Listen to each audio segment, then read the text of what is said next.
ইতিবাচক ধারায় চলছে দেশের রেমিটেন্স প্রবাহ। চলতি মাসের প্রথম 23 দিনে এসেছে $172 কোটি উপরে।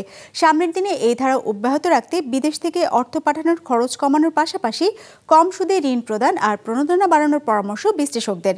রঞ্জিবুল মিজানের report. Double million offer, Walton fridge কিনে পেতে পারেন 20 লক্ষ টাকা, রয়েছে কোটি কোটি টাকার নিশ্চিত উপহার। বর্তমানে বিশ্বের বিভিন্ন দেশে কর্মরত আছেন প্রায় 1.5 কোটি বাংলাদেশি, যাদের অর্জিত অর্থই দেশের দ্বিতীয় বৃহত্তম বৈদেশিক আয়ের খাত।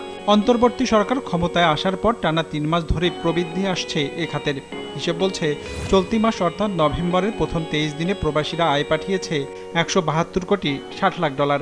রেমিটেন্সের প্রবৃদ্ধি যে অব্যাহত আছে, এটা আমাদের অর্থনীতির জন্য একটি সুলক্ষণ এবং এটা ইন্ডিকেট করে যে আমাদের যে এখন মনিটারি সিস্টেম আছে, স্পেশালি যেভাবে বিনিময় হারকে ব্যবস্থাপনার মধ্যে আনা হয়েছে, সেটার প্রতি একটা আস্থা আছে। আগস্ট পূর্ববর্তী সময়ে কিছু টাকা আসে না, সেগুলো কিন্তু আগস্ট পরবর্তী সময় ওরা দ্রুত গতিতে পাঠিয়ে দিয়েছে বলে আগস্ট, সেপ্টেম্বর, অক্টোবর আমরা কিন্তু ওটা বেশি পেয়েছি। বাট আমি কেন অপটিমিস্টিক, কারণ এখন হয়তো হুন্ডির মাধ্যমে টাকাটা বাইরে যাবে না, তাহলে কি করবো, ওরা টাকাটা পাঠাবে। কেন্দ্রীয় ব্যাংকের হালনাগাদ তথ্য বলছে চলতি নভেম্বরের প্রথম 23 দিনে বিশেষায়িত ব্যাংকের মাধ্যমে রেমিটেন্স এসেছে $13 কোটি 10 লাখ, বিদেশি ব্যাংকের মাধ্যমে এসেছে $40 লাখ, বেসরকারি ব্যাংকের মাধ্যমে $95 কোটি 10 লাখ। এর বাইরে রাষ্ট্রায়ত্ত ব্যাংকের মাধ্যমে প্রবাসীরা পাঠিয়েছে $64 কোটি। সরকারি ব্যাংক এবং বেসরকারি ব্যাংকের উভয় পক্ষের কিন্তু অনেক করণীয় আছে।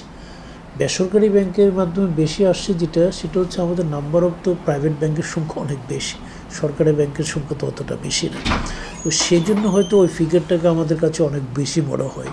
বাট সরকারি ব্যাংকও যেটা আছে সেটাও কিন্তু একেবারে কম না। ব্যক্তি খাতের ব্যাংকগুলো আসলে দেখা যাবে ওরা অনেক, সবাই না কিন্তু অনেকগুলোই হয়তো more efficient than the public sector bank, এবং সেটাই হচ্ছে কিন্তু এই রেমিটেন্সের যে প্রবাহ প্রাইভেট ব্যাংকগুলোর মাধ্যমে সেটাকে ইন্ডিকেট করে।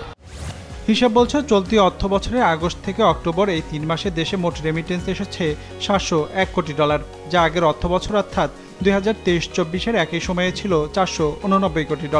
সেই হিসেবে বছরের ব্যবধানে রেমিটেন্স বেড়েছে $212 কোটি।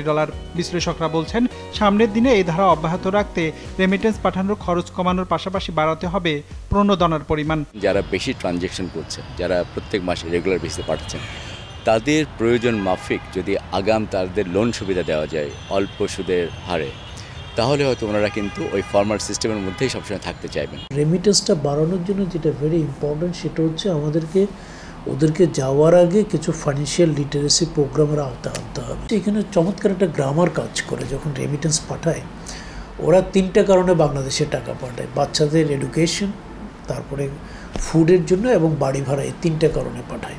এখন আমাদের ব্যাংকগুলোর দায়িত্ব, সরকারের দায়িত্ব হচ্ছে কিছু প্রোডাক্ট ডিজাইন করা যাদের উপর ওরা কিন্তু তাদের কনফিডেন্সটা রাখতে পারবে। হিসাব বলছে 2023-24 অর্থ বছরে প্রবাসীদের পাঠানো আয়ের পরিমাণ ছিল $2,391 কোটি।